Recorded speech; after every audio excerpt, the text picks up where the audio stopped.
Hello and welcome to the Thinking LSAT podcast. This is episode 79. I am Ben Olson in Washington, D.C., and with me is Nathan Fox in Los Angeles, right? I am in Los Angeles. Yeah, how you doing? Good. I'm doing great. So you said you saw Rogue One and you loved it so much that you saw it again? I have seen Rogue One twice already, and it is amazing.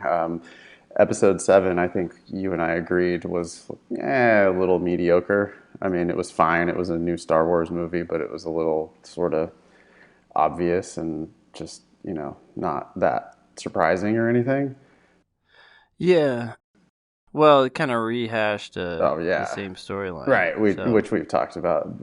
People don't need to probably hear us complain about that again, but it was kind of a silly ripoff of Episode 4. But this Rogue One is a completely new movie.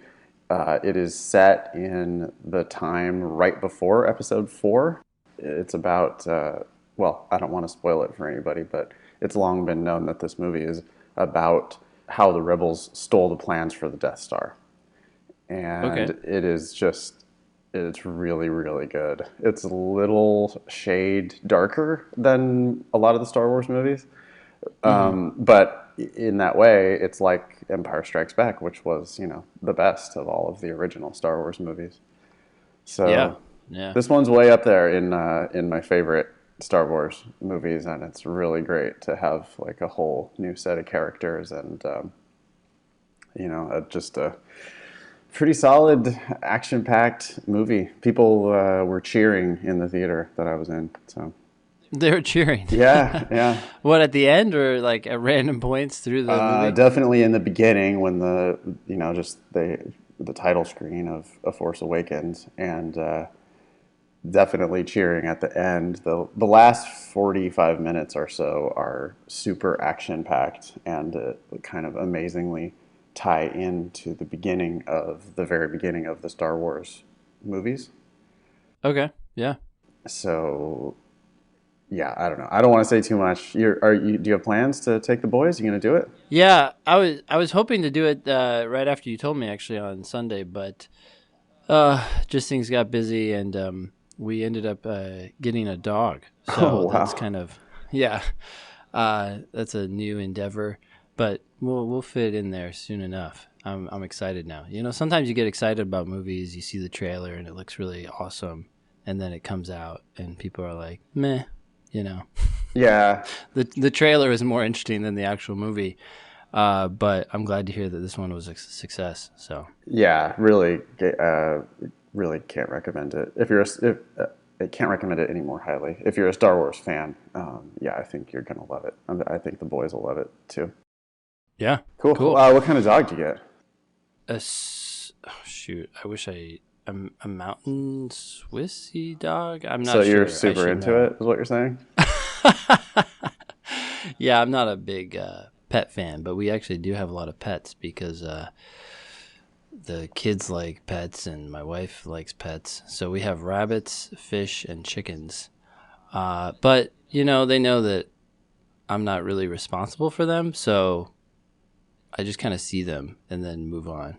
I mean, they're great. They're nice looking animals, but I'm not a big fan of taking care of animals. So nor am I. I mean, I'm not into really kids or pets. I figure once you have kids, you might as well just have pets, right? You're already like domesticated and just gonna be around the house taking care of things. So that's right. Yeah. Thankfully, with the pets, I've kind of drawn a line that people seem to respect. So that you're not the one who's taking care of them. Yeah, That's right. Yeah, if they need food, it's sort of like, okay, well, I don't even know like where the food is. I wouldn't even know. That is awesome.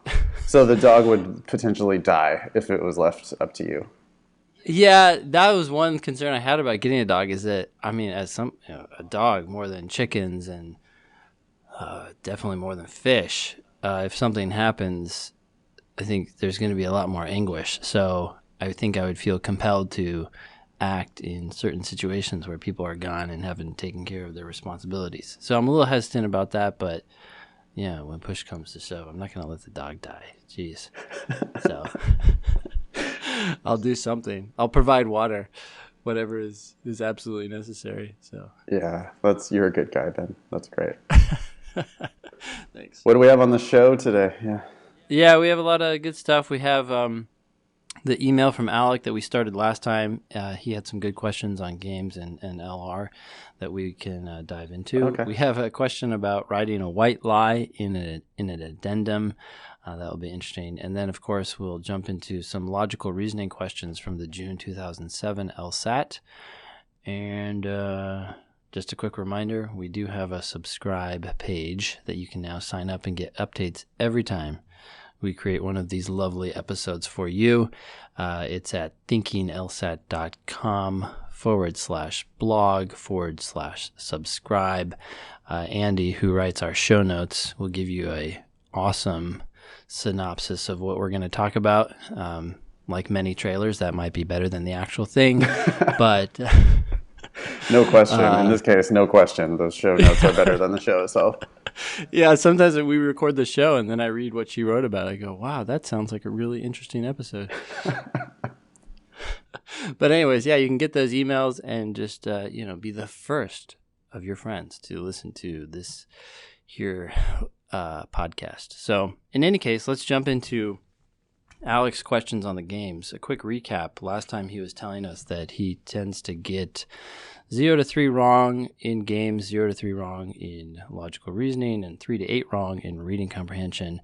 And we talked about reading comprehension primarily because that was his most challenging section, it looks like. But he did have some questions about the games. In particular, he took the December LSAT, the December LSAT. Geez, time is flying fast. Yep. For some reason, I thought it was the September LSAT. But he took the December LSAT, and he ended up, as he put it, he got floored by the third game, which was the painting game, apparently. And he didn't know how to make inferences. This ended up causing him to cancel his score, which he's not sure if he would have done otherwise. Do you have any thoughts on that? Yeah, don't cancel your score, like almost ever. I understand you did not get the highest you could have gotten, but that does not mean you should cancel your score, because law schools are really only looking at your highest score. And for all the reasons that we've said a million times, do not cancel your score.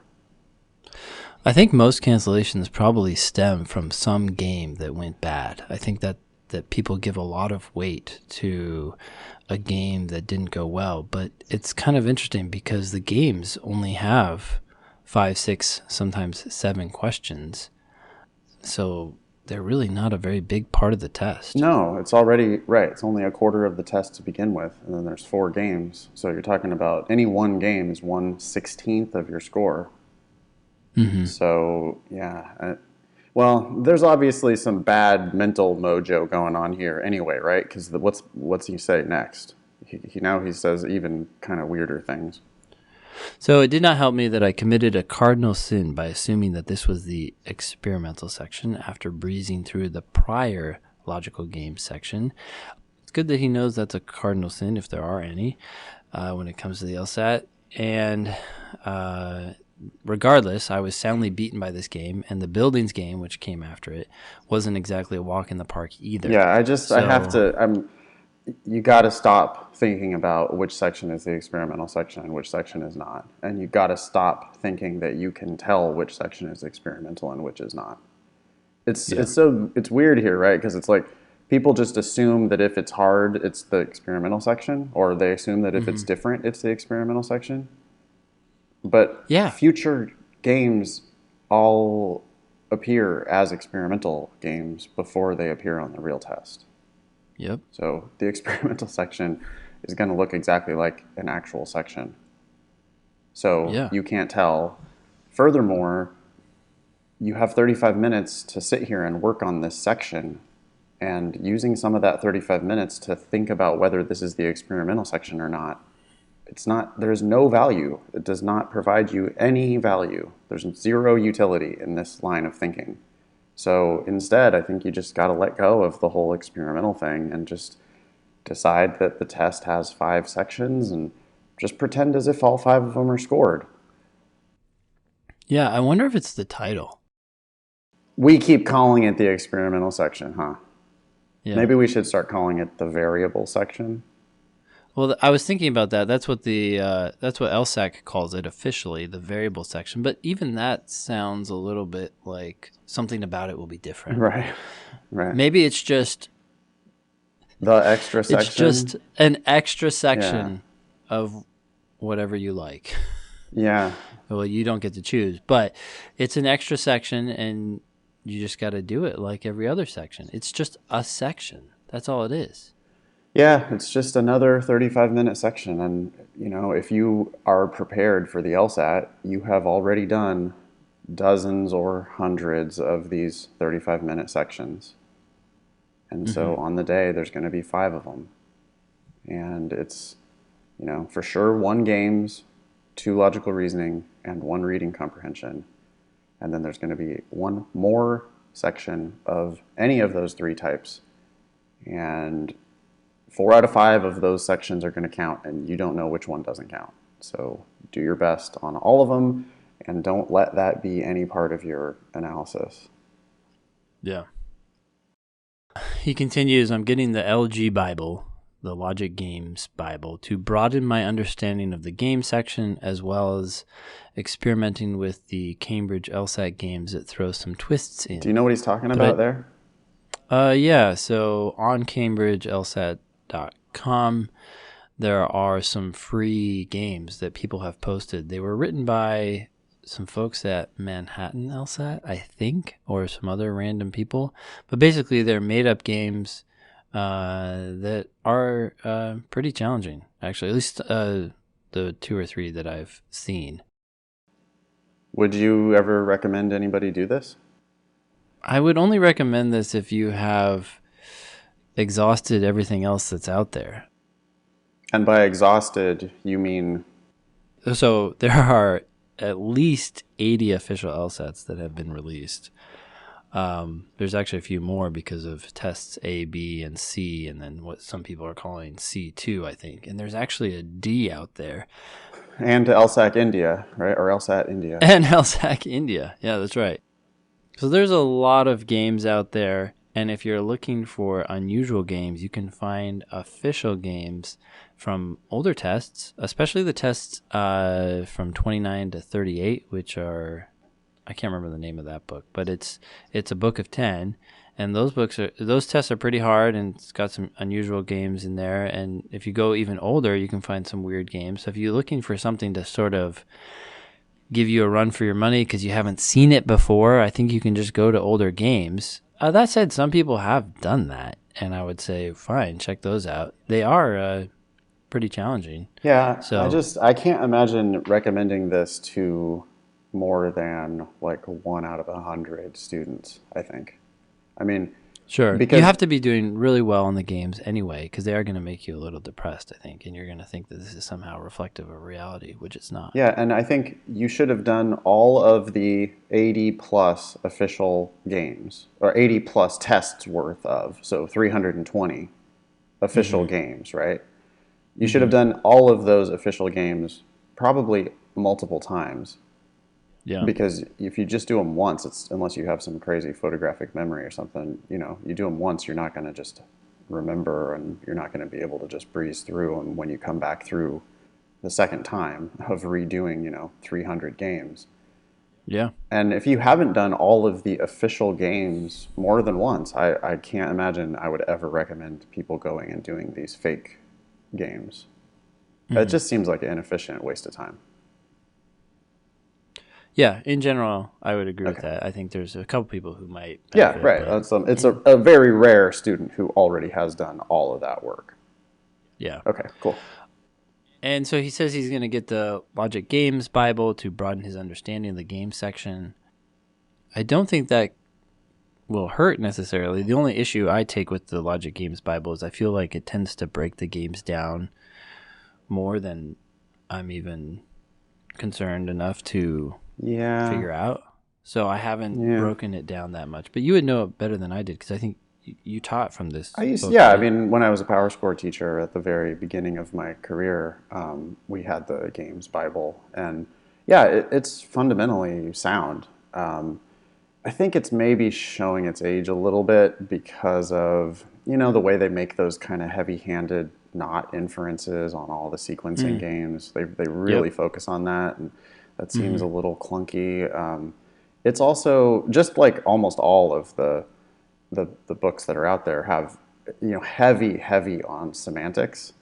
And I Mm-hmm. think what you're talking about, how they break the games types down into, like, you got your grouping games where it's overfunded or underfunded or Mm. Yep. whatever, Mm-hmm. and they've got all these like titles with capital letters and sometimes with trademarks on them and stuff, and it's like none of those words are ever going to appear on the actual LSAT, and they're not going to announce to you that this game is overfunded or underfunded, or I don't even know that they're even thinking in those terms. Yeah. So I feel like the risk is from all of this over, what do you call it? Like over, Compartment, like yeah, categorization yeah, or over. I something, was going or to say something with taxonomy or something, but yeah, yeah. this over labeling and thinking that there are these existing, like thinking that the types even really exist, right? Like, Mm-hmm. I don't Mm-hmm. think the people at the LSAC are sitting there going, well, we need one pure sequencing game, and we need one multi-level sequencing game, and we need one grouping game that's an in-out game. Like an in-out game. That's not even a thing. Mm-hmm. That's Mm-hmm. a tool that you can use to solve some games. Yeah. And I think people maybe get misguided because they start thinking like, oh, all I have to do is figure out what type of game this is, and then I'll know exactly what the setup should be.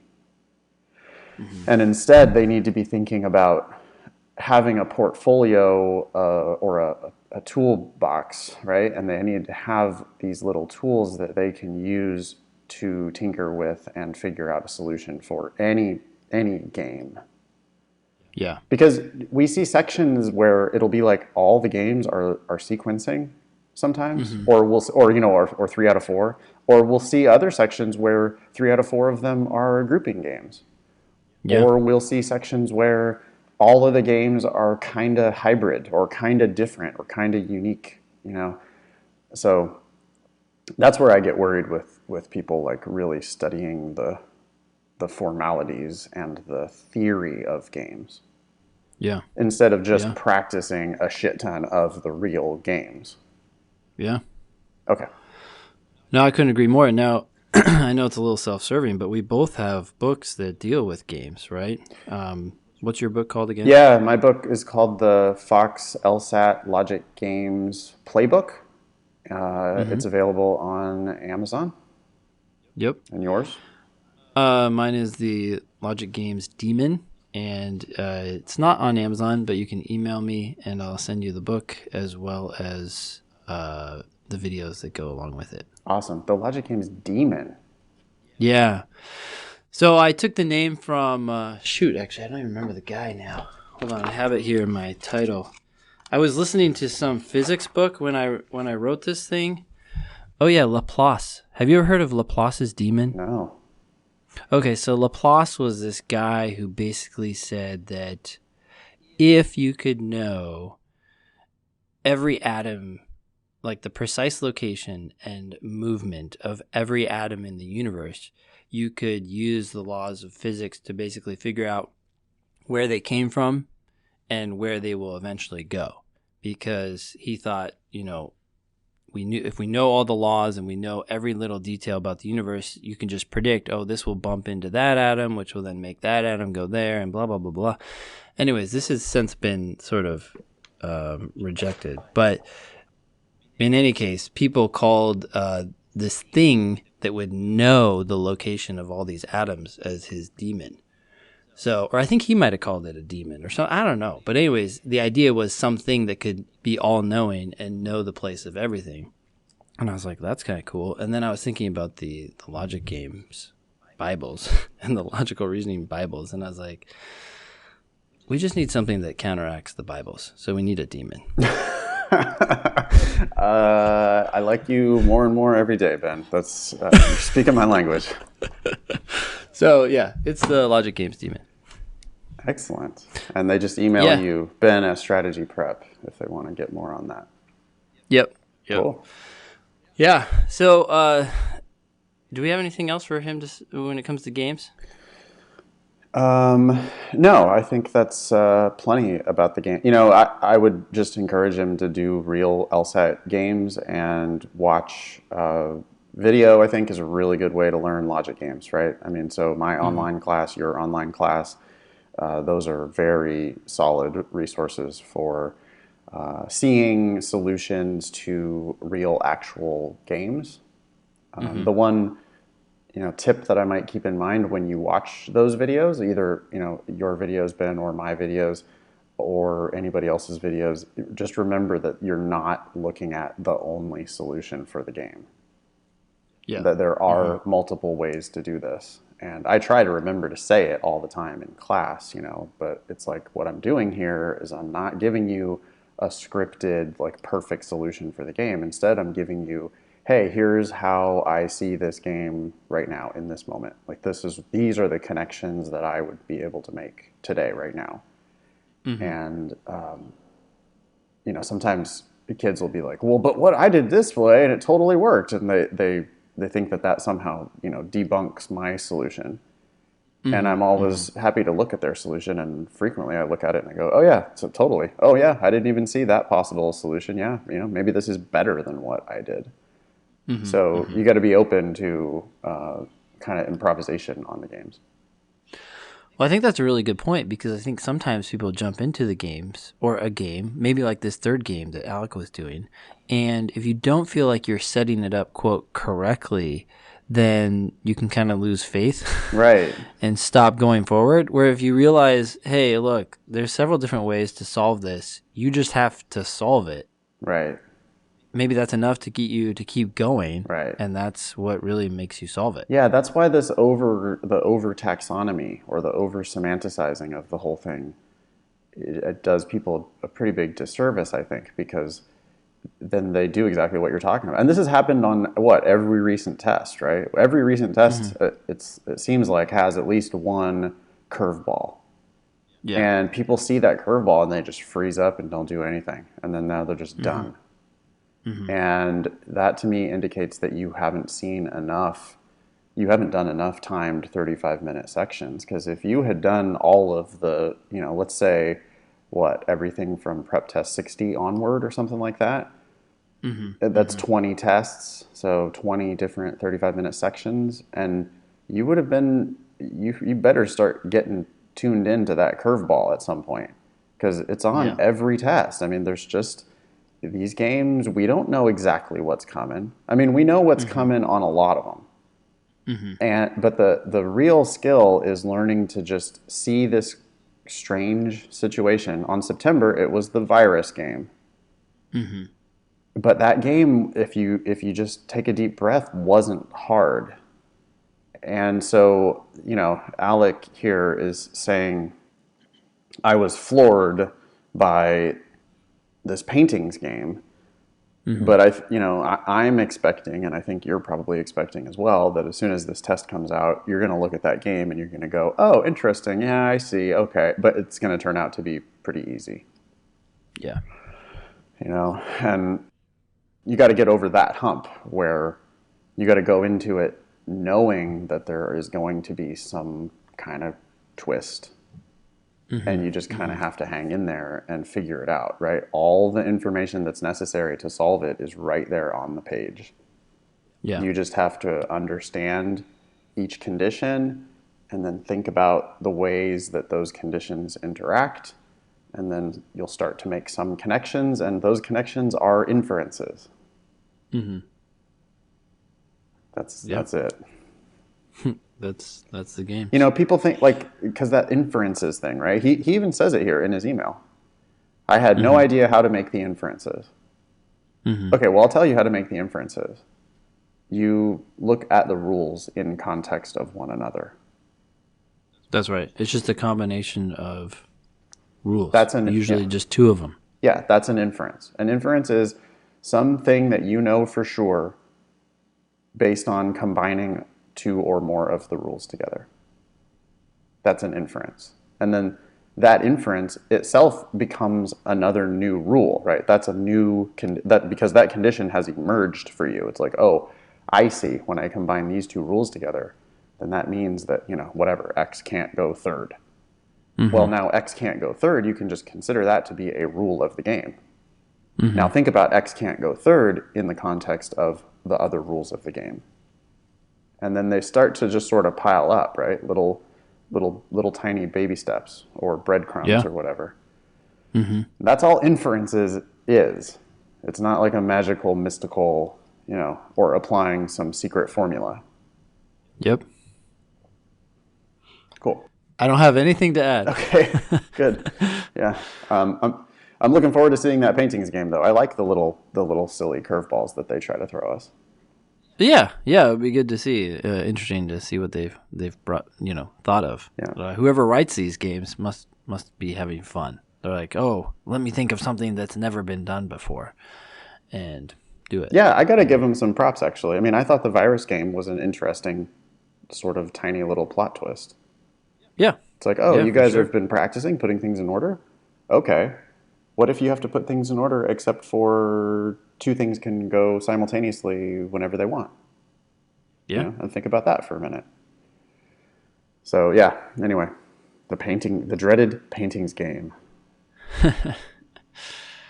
For logical reasoning, Alex says, this is easily my best section, and I'm not worried about missing more than a handful of these between the two sections. But I do struggle mightily with parallel questions yet, particularly when stressed for time. Usually not an issue. I've yet to find a consistent diagramming technique, either via the internet or constructing a model myself. Anything to add here? Well, when I read this right away, I was like, it sounds like Alec is trying to diagram all of these. Now, I don't know if that's actually true. He doesn't necessarily say that, but the tone of this makes it suggest that he thinks diagramming is like the key. And I feel like diagramming is the key only for a small subset of these and only when necessary. Yeah, exactly. People do. I don't know what it is out there, but people think that they're supposed to diagram. I very rarely diagram anything on the logical reasoning. Yeah, I would say maybe one or two questions per section, sometimes none. Mostly for me, none, maybe one or two, and only if I have to in order to make sense of the argument itself, and it has nothing to do with the question type. So I do not diagram more often on parallel reasoning questions than I diagram on any other type of question. I'm diagramming when I feel like there are conditional premises, that is, if then statements or only Yeah. if or whatever, but conditional statements that link together, but I can't, like, I'm having trouble piecing it together in my head. Yeah. Then I might make a diagram in order to make sense of that argument. Yeah, I would add a little. I don't know if this is constraining a little bit more than what you're saying, but I would say that although it doesn't have to do with the question type, I do feel like there is a trend, and that is that if I'm going to diagram at all, then it's probably going to be a must be true question, a sufficient assumption question, or a parallel reasoning question.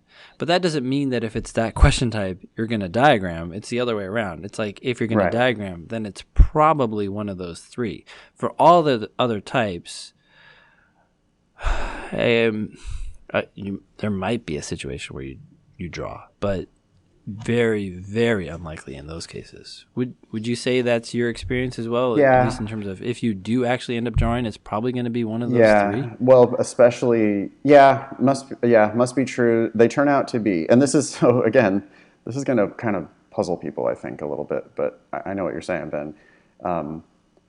It's my experience would be I read the argument and I see that it has these conditions, conditional statements, but I'm Mm-hmm. having a hard time putting it together in my head. I might draw a little quick conditional diagram to link Yep. together the premises and figure out if they where's the conclusion if there is one, and try to kind of figure out the way the argument works. And then when I read the question stem, yeah, it turns out frequently to be a must be true question, or it turns out to be a sufficient assumption question, or it could turn Mm-hmm. out to be, yeah, a parallel reasoning question. Yeah. But I think what people do, they do it exactly wrong. They do it exactly backward, where they're just like, oh, this is a parallel reasoning question, so I'm going to diagram it. That's not the best way to do this. And you can save yourself a lot of time by not diagramming.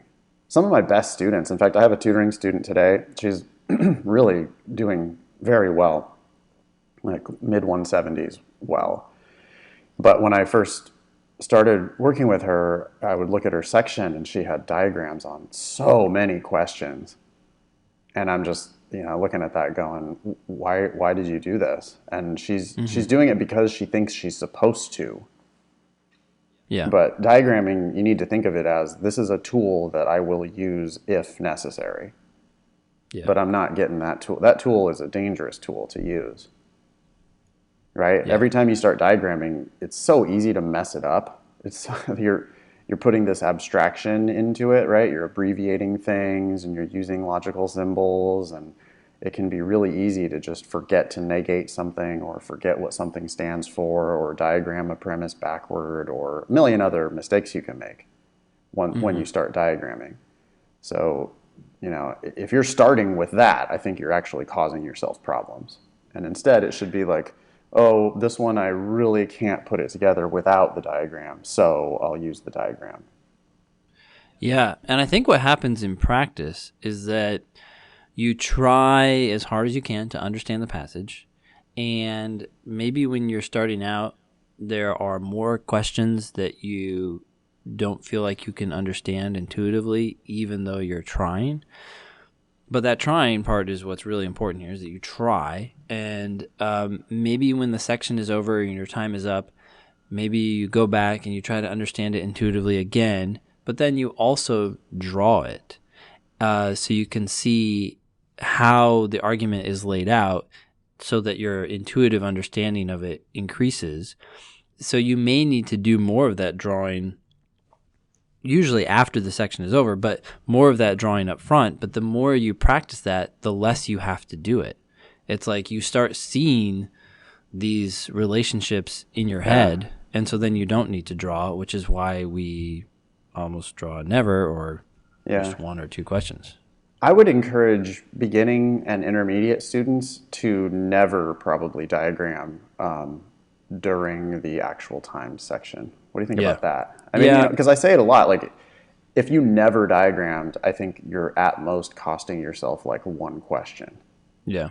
And so, but for beginning and intermediate students, if they're trying to diagram while the 35 minutes is ticking, I think you're taking a lot of time and you're frankly you're not good enough at the test to do that kind of analysis. Mm-hmm. You're gonna fuck it up just as often as you're gonna get it right. Yeah. And so I think you'd be better off. It's the difference between a tool to learn and understand Mm-hmm. and a tool that actually should be used in the moment to play the game. Yeah. You know what I mean? It's like a drill. I don't know. I'm trying to think of like a sports analogy, but it's like a drill that is good in practice, but that probably shouldn't be used during the game. Mm-hmm. Does that make sense? Yeah. No, I think it is. It does make a lot of sense. And I think that it's interesting because after the game and when you're trying to practice and understand, a lot of people will just revert to diagramming. Like they're not really trying to understand the passage. The whole point of diagramming is to increase your understanding of what you read. So you can see, oh, I see Right. now how that's a necessary condition versus a sufficient condition. And so by going back and forth between the drawing and then really trying to understand what the sentence is saying, you actually end up improving your understanding. The other thing is that sometimes people will diagram when this is after the test. So they diagram the initial question, and then maybe let's say it's a parallel reasoning question, and then they'll diagram the correct answer, and they'll say, "Oh, okay, I see how they're parallel. I'm done." And it's sort of like, why don't you diagram the other answer choices as well? Because you need to see how they don't match up, and this is great practice. And so if you are gonna learn how to diagram when necessary, take advantage of every opportunity you have to see how only if is introducing the necessary condition rather than the sufficient condition. You have to become very familiar with all the rules once you do start diagramming anything. Otherwise, like you said, you're going to flip things around. And since you don't really intuitively understand what's going on, it's just going to be wrong and you're going to have no clue Yeah. why it's wrong. Yeah. Yeah. So it can be a powerful tool for teaching, but I actually think that it ends up being a flaw in how most LSAT teaching works, right? Most of I think the big prep companies and most of the books that are out there, it's well-meaning because they're trying to demonstrate to you, hey, here's how the logic works, Mm-hmm. and so they're going to show you this diagram. Mm-hmm. But nobody who's actually good at the test would really be doing that kind of stuff in order to solve it. Instead, they would just be reading the argument and understanding and seeing the way the pieces work and answering the question like Yeah. 24 out of 25 times. Yeah. And I think that message gets lost. So, to just make it more clear, if you, as a listener, if you never ever diagram, I think you can still score like 175. Yeah. I don't think diagramming is even close to a necessary technique for the test. And that's weird because most LSAT lessons, most courses, most books are going to be pretty heavy on showing you these diagrams. I have a book that talks a lot about conditional statements. I told you about it before. And one thing that I do in that book is I give I don't even know how many sentences there are. It's probably like 100. But what they have to do is they have to take the sentence and then in their head convert it into an if-then sentence, mainly to understand it. Because sometimes people will read things, right? Like you say, hey, the only way to win the lottery is to buy a ticket. And if I ask someone, "Hey, what's required? What's necessary?" And sometimes people intuitively know right away, "Oh, well, I have to buy a ticket. That's required." But sometimes people hear that sentence and they say, "Wait, the only way to win the lottery is to buy a ticket." Well, then the necessary condition is winning the lottery or something like intuitively for whatever reason, they can't recognize what is necessary and what is sufficient. And some of Yeah, that might come, yeah. well, I'm just going to say, sorry to interrupt, but that's like because they don't really understand what sufficient and necessary even are. Yeah, that's part of the problem. And so, but one way to help people understand that is to have them take a sentence and then in their head, we're not diagramming, we're just converting that into if then so that you can start to see the association. Because I think one thing that helps me as I go through the test is I can restate sentences in a lot of different ways without changing the logical meaning. And that Mm-hmm. allows my intuition to better understand what that sentence is saying. Like if I read that and I think, oh, okay, so I need a ticket. That I'm not drawing anything, but now I have a very clear understanding of what that sentence was trying to say. And if it was clear from the get-go, then fine. But some of these sentences are not, and we need to be able to translate them into a necessary versus Yeah. sufficient idea or an if-then idea, which is the same thing. So the more translating you can do, the better you can get Sure. at understanding it intuitively. Sure. But the thing that you're really going for with that lesson, and it does sound useful, you're not going for pretty pictures and perfectly diagrammed statements. What you're going for is training people on the skill of figuring out what the sufficient condition is, right? It's like, what's the trigger here? Mm-hmm. How does this rule work? What's Yeah. the thing that, if known, will make another thing also known? Yep. So, in your lottery ticket example, having a ticket doesn't guarantee anything. Mm-hmm. But if someone won the lottery, then that would be enough to know that they must have had a ticket. So if you win the lottery, that's sufficient for proving that this person had a ticket, Yeah. right? And then the other way of seeing that same statement would be if you don't have a ticket, then that's the sufficient condition for knowing that someone can't win the lottery. Mm-hmm. But all of that has, nothing to do with like actually drawing a diagram.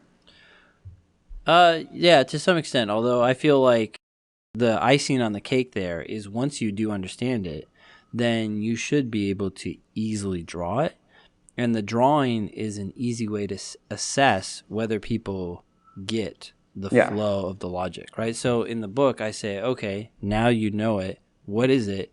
And if they draw it backward, then it's like, maybe you didn't know it, or maybe you don't understand what an if-then statement drawing means, right? Yeah. And so I think in some ways it's a good way of assessing people's understanding of did they take this all the way and fully grasp the sufficient and necessary conditions. But it's also possible that they completely grasp the condition, they just don't understand the diagramming tool, right? They just don't understand that teaching tool or that diagramming tool. And it's actually kind of okay if they don't, right? I mean, I would prefer that they do know how to do that. Yeah, yeah. And there are certainly times, there's logic games where they've got conditional rules that link together. Mm-hmm. And in those games, I mean, I think you pretty much do have to be making an if-then diagram and do the contrapositive sometimes and link the rules together. And that's all very, very useful in that context. Even possibly necessary in the logic games context. Mm-hmm. But if Alex asking about logical reasoning, I might just say, how about your plan is you're never going to diagram on a logical reasoning no matter what. Yeah. Unless you're at 170 and you need one more point or something. Yeah, I guess I have more faith in practicing that. I feel like the visualization can also be a way of understanding it. But I think it's all, you have to keep it in the context of trying to understand it intuitively. Yeah. In most cases, when people are diagramming, they're just shutting down. We agree that this is a tool for understanding, and it should be helping you to understand. Otherwise, you should not be doing it. Yeah. Okay, cool. So anything else for Alec? No, I think that's good. Okay. So the next one is this white lie addendum. I actually haven't read this yet. I just kind of scanned over it. Will you read it? Yeah. It says, "Hey guys, big fan of the podcast. I was wondering if y'all could offer some guidance." It says, "So I signed up for the LSAT like 2 years ago, but I just forgot to cancel it. I was super unprepared. I know it's silly.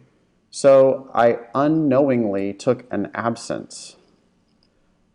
I planned on explaining this in an addendum, saying it showed my interest in pursuing law, but I was involved in an accident that morning that prevented me from showing up.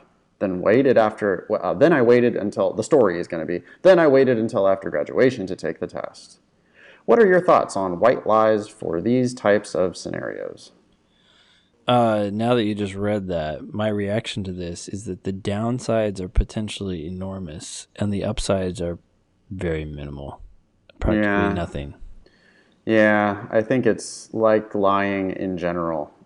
It's just, if you're going to start down this road of these little white lies and just, end up with this whole, you just end up in the long run with this big web of lies and deceit that follow you around, and you can't remember which lies you told to which people.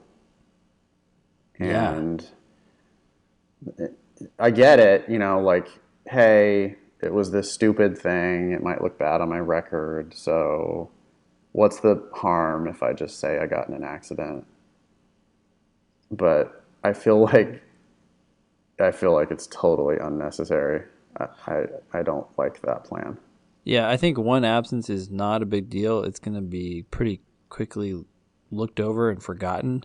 But if you lie and somehow they find out about this, you could go to law school, pay for law school, take the bar, and then end up not being eligible to practice law based on a lie in your application. I don't know how serious bars take this, but they do ask for pretty much everything.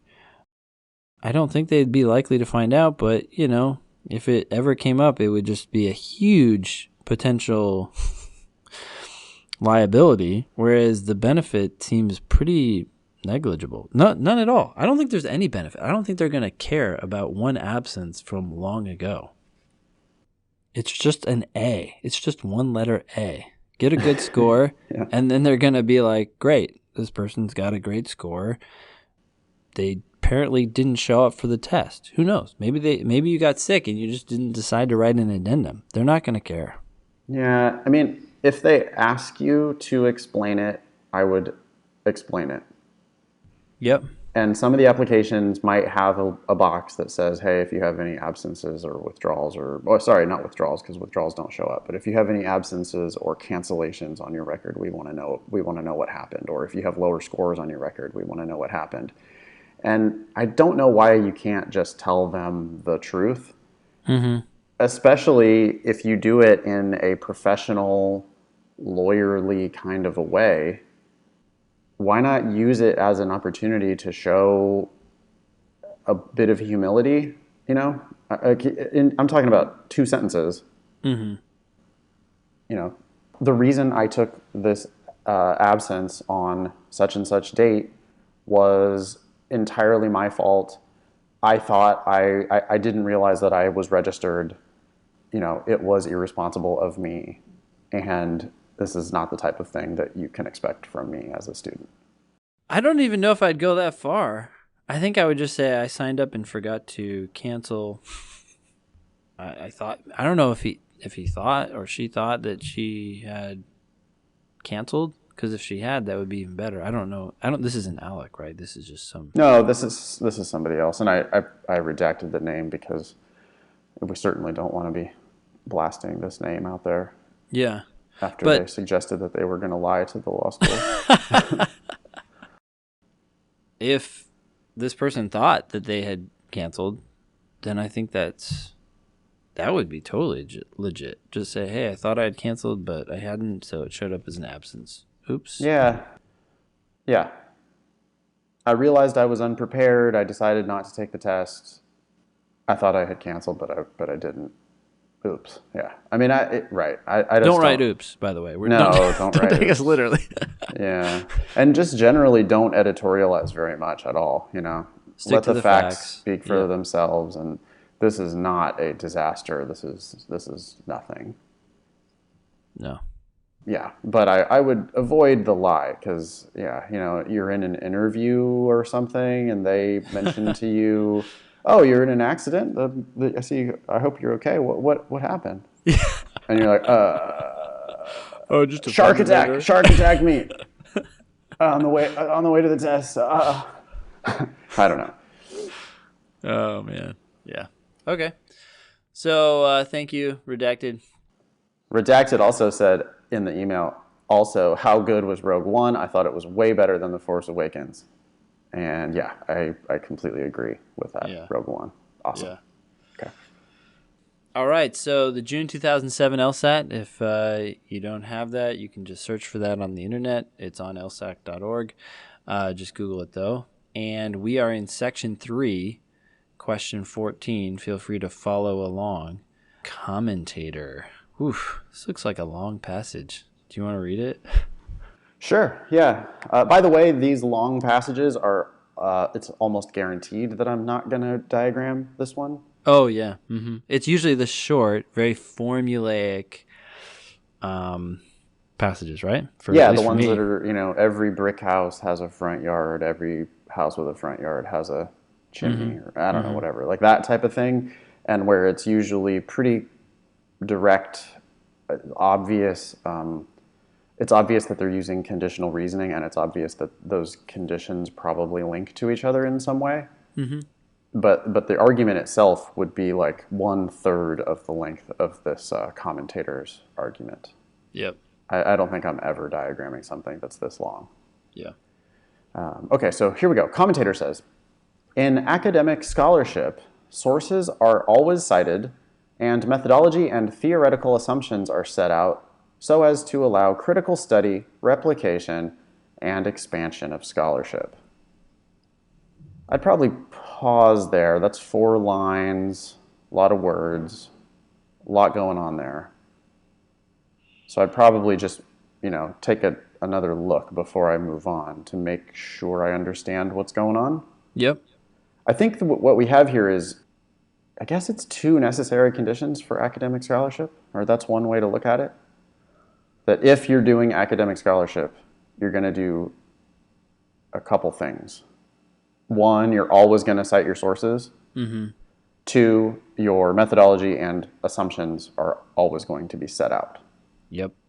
And then there's a reason. Why do we do this? Why do we cite our sources? Why do we set out our methodology and our theoretical assumptions? Why do we do that?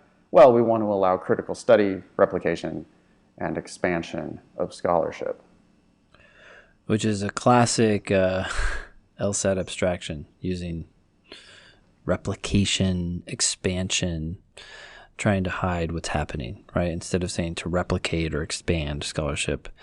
A lot of ION words you can translate back into verbs and make more sense of them. One reaction I had to this right when you started reading, it said, in academic scholarship, sources are always cited. And this is probably going to be a premise, and so we'll just accept it as true. But my immediate gut reaction to that claim right there was like, really? Yeah, except when they're not. I mean, I'm sure they are the vast majority of time if you're a true academic, but I could certainly see cases where some idiot was just like, this is what I think, and didn't cite any sources, and maybe didn't set out the methodology or the theoretical assumptions. I mean, that seems like an even harder task. So sure, I'm sort of accepting this as true because I'm guessing it's probably going to be a premise, but I'm also just thinking like, okay, bud, whatever. Yeah, because it's a premise, we probably are going to say, oh, okay, I see what you're saying. Maybe you're talking about improper academic scholarship Yeah. or Or the way theoretic it should academic be. scholarship, right? Yeah. Okay. I mean, again, I'm not going to put a whole lot of weight on it, but I think you should be reading these sentences and having some sort of opinion about them. Yeah, right. No, absolutely. If you saw that, if you go, well, I mean, not always in practice, right? But then you also go, oh, but this is probably a premise, so we can probably let that go. Yeah. That's still, yeah, that's definitely doing it right. You want to be critical here. And sensitive to what they're saying, right? Yeah. Always is a really strong word. Okay.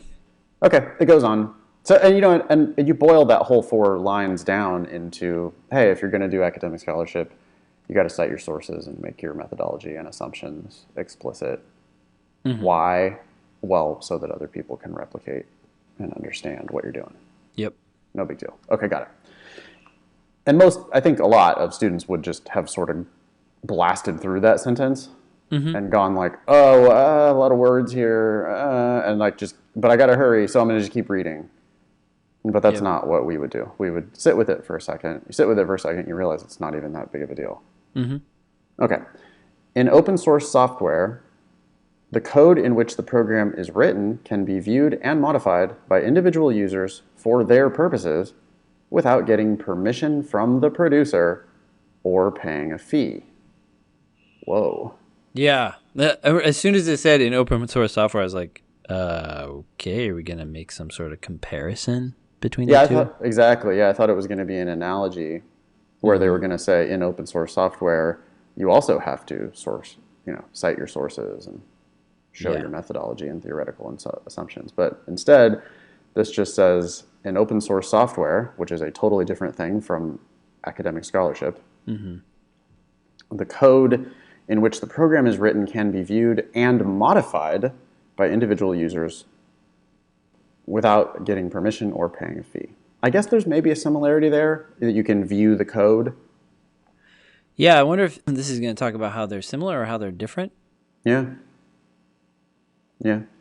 I mean, I do see one similarity there already, which is that if in academic scholarship you're going to cite your sources and show your methodology and show your assumptions, that's an awful lot like a user being able to view the code of open source software. Yep, and allowing that new person to replicate and expand the code just like they would the scholarship. Oh yeah, expansion of scholarship. And that's a lot like modifying this code. Viewing the code, modifying the code for your own purposes, that's similar to expansion of scholarship. Okay, cool. Yeah, so we're, again, sit with it for a second, and then you start to sort of see how these two things connect to each other.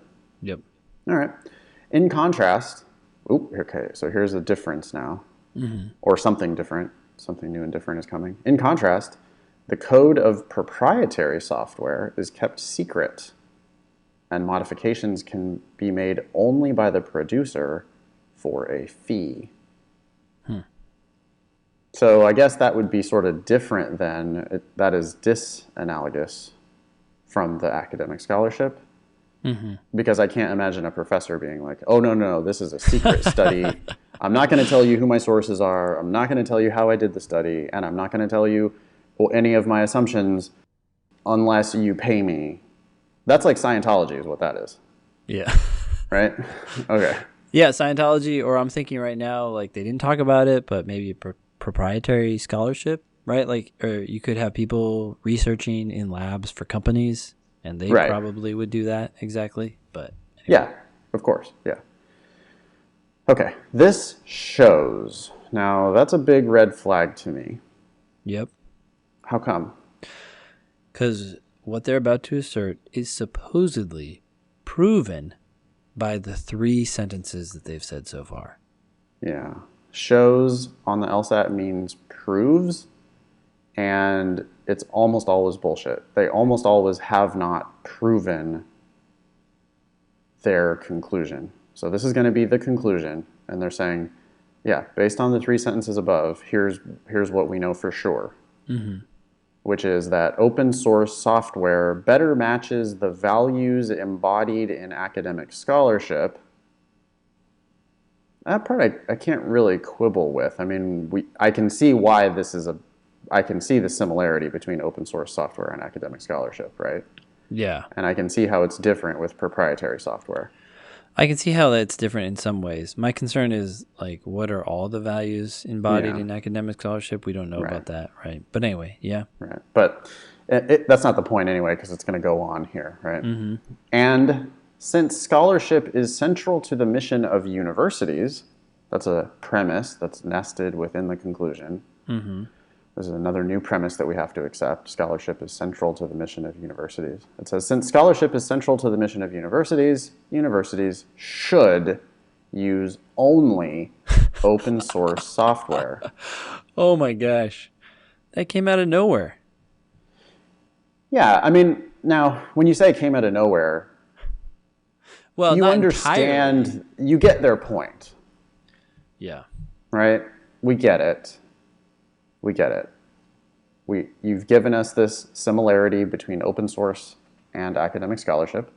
You've shown us a dissimilarity between proprietary software and academic scholarship. You have told us that academic scholarship is, central to the mission of universities. Okay, fine, yeah, we get that. And then you kind of leap to this big conclusion of, therefore, universities should use only open source software. Well, here's the reason I say it came out of nowhere. There's still an idea in there that did come out of nowhere. I feel like. That you should always match values or something like that.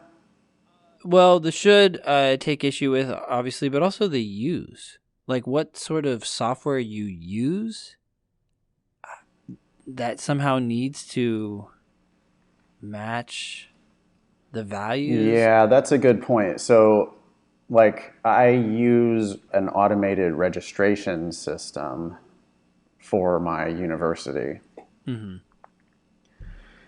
and all I use it for is to just register people for the classes and, provide a course roster to the teacher. Mm-hmm. Why would that software need to be open source software? Yeah. What does that have to do with my academic mission? Yes, I get it that open source software is more similar to academic scholarship. And yes, I get it that academic scholarship is important. Mm-hmm. But how does it impact my academic scholarship if I decide to use a proprietary code?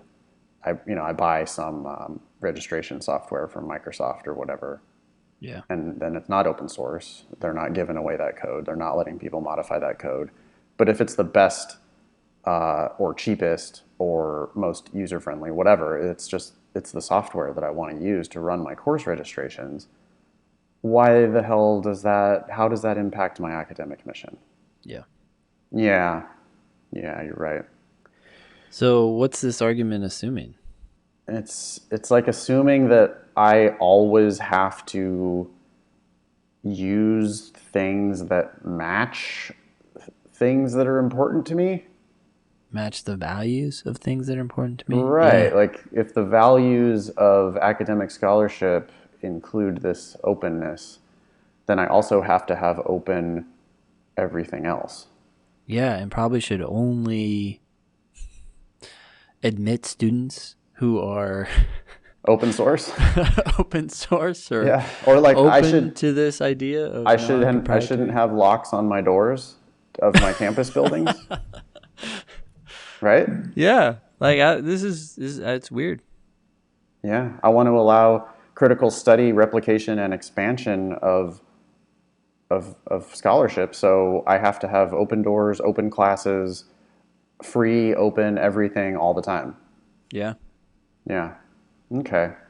Okay. So I think now we see the sort of critical flaw or the critical missing piece in the argument, right? Mm-hmm.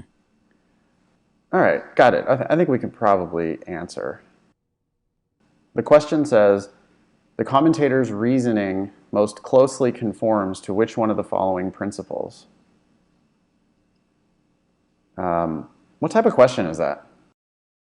I tend to look at this as a must be true question, Totally. but at the same time, I do take note of one thing, and that is these closely conforms questions tend to fall into two categories. They either talk about the passage itself is either an argument or it's what they call a situation, which is just a set of facts.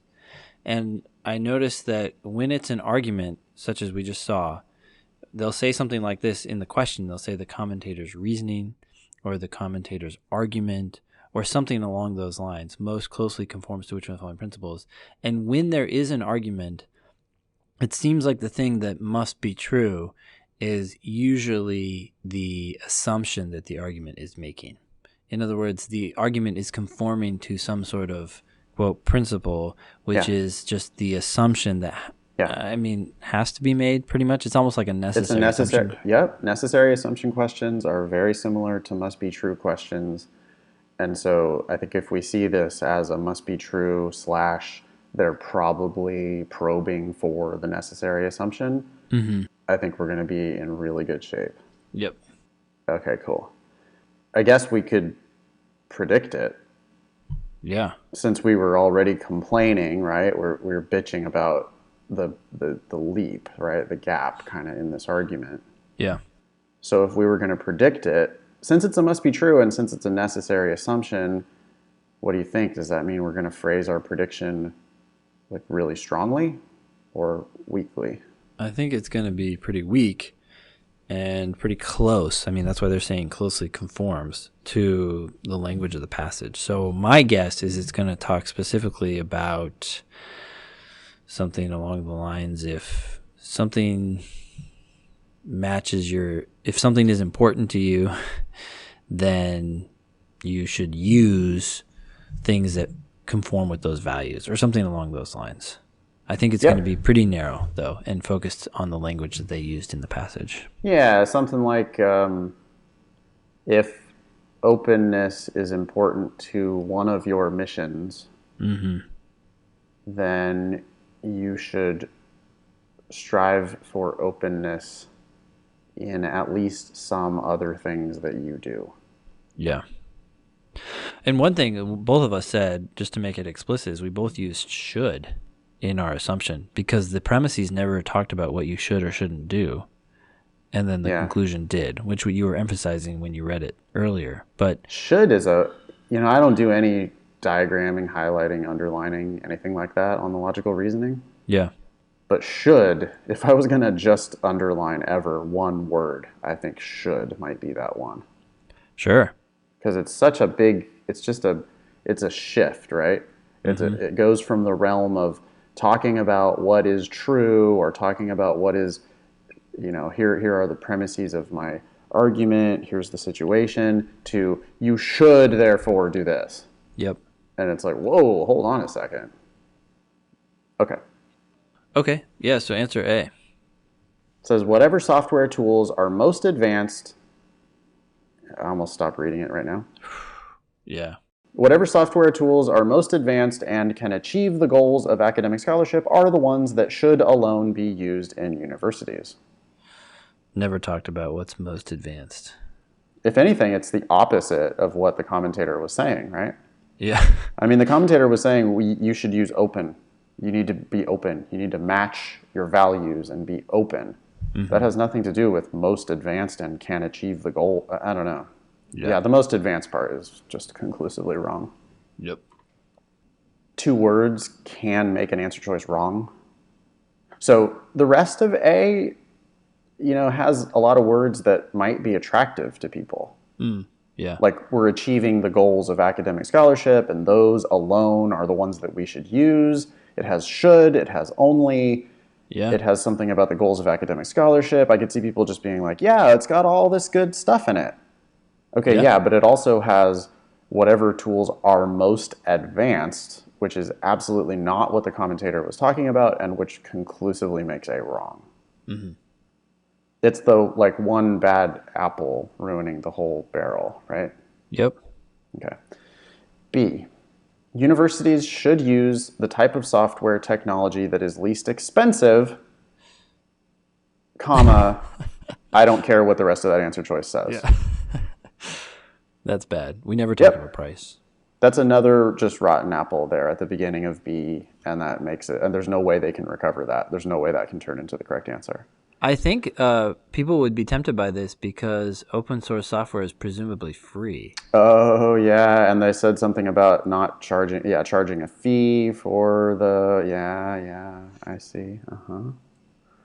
Yeah, but that's not their point. Their point is not use the type of software that is least expensive. Yeah. If you weren't sure, you could go on, because the rest of that answer says as long as that type of software is adequate for the purposes of academic scholarship. We just didn't even talk about that either.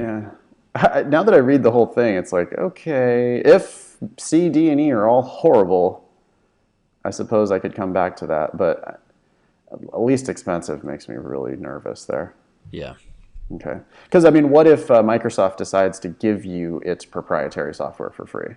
Sure. What if Microsoft decides to pay your university to use its proprietary software? Yeah. Because it'll get all the kids addicted. That's it. The answer is not going to be B. C, universities should choose the type of software technology that best matches the values embodied in the activities that are central to the mission of universities. Did the argument mention an activity that is central to the mission of universities? Yeah. Yeah, that was academic scholarship. Yeah. And it totally talked about the values embodied in academic scholarship. Yeah. And then it totally told us that open source software best matches those values. Yeah. So the answer is going to be C. Yeah, or at least should be kept open, right? Yeah. D says the form of software technology that best matches the values embodied in the activities that are central to the mission of universities is the form of software technology that is most efficient for universities to use. No. It just said they should only use open source software. They didn't say it was the most efficient or anything along those lines. So this is going too far. Yeah, D doesn't have a should in it, right? Yeah. It's not prescriptive. It's only telling you, oh, well, this would be the most efficient. But just because it's the most efficient doesn't mean we have to use it. C is a much better fit here. Yep. E, a university should not pursue any activity that would block the achievement of the goals of academic scholarship at that university. This is actually going against exactly what our complaint was, right? Our complaint was, why should you use only open source software? How does that get in the way of academic scholarship, which is Right. central to their mission. And we didn't see a way that it would necessarily.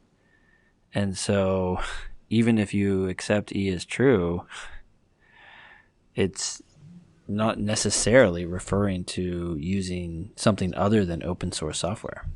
Yeah, we don't know that it would block our academic scholarship if we used that proprietary registration software. Yeah. Cool. So the answer is C. Anything else you need to add, Ben? No, thanks for listening. As always, you can always email us your questions at help@thinkinglsat.com or tweet us at thinkinglsat or Nathan at nfox or me at strategyprep. I think that's it, right? Yeah, hope you're having a happy holiday, and we will be back to talk to you again soon. Thanks. All right. Yeah. See ya.